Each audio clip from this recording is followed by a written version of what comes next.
Express, an international courier service.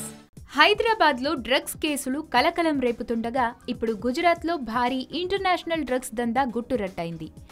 భారత నావికాదళం భారీ drugs rocket ఆట కట్టించింది. గుజరాత్ తీరంలో ఓ వ్యాపారికి చెందిన దాదాపు 1500 కిలోల హెరాయిన్ను అధికారులు స్వాధీనం చేసుకున్నారు. ఓడలో డ్రగ్స్ సరఫరా చేస్తుండగా గుర్తించిన అధికారులు దాడి చేసి డ్రగ్స్ను సీజ్ చేశారు. సీజ్ చేసిన హెరాయిన్ విలువ దాదాపు 3,500 రూపాయి కోట్ల విలువ ఉంటుందని అధికారులు అంచనా వేస్తున్నారు. ఇప్పటి వరకు సీజ్ చేసిన డ్రగ్స్ కేసుల్లో ఇదే అతి పెద్దదని అధికారులు తెలిపారు.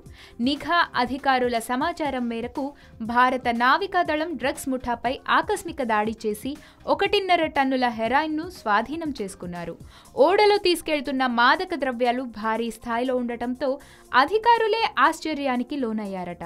ప్రస్తుతం నావికాదళం, నిఘా, పోలీసు, కస్టమ్స్ విభాగాల అధికారులు భారీ డ్రగ్స్ రాకెట్ రవాణాపై విచారణ చేపట్టారు. ఎంతమందిని అరెస్ట్ చేశారు, వారి వివరాలు తెలియాల్సి ఉంది.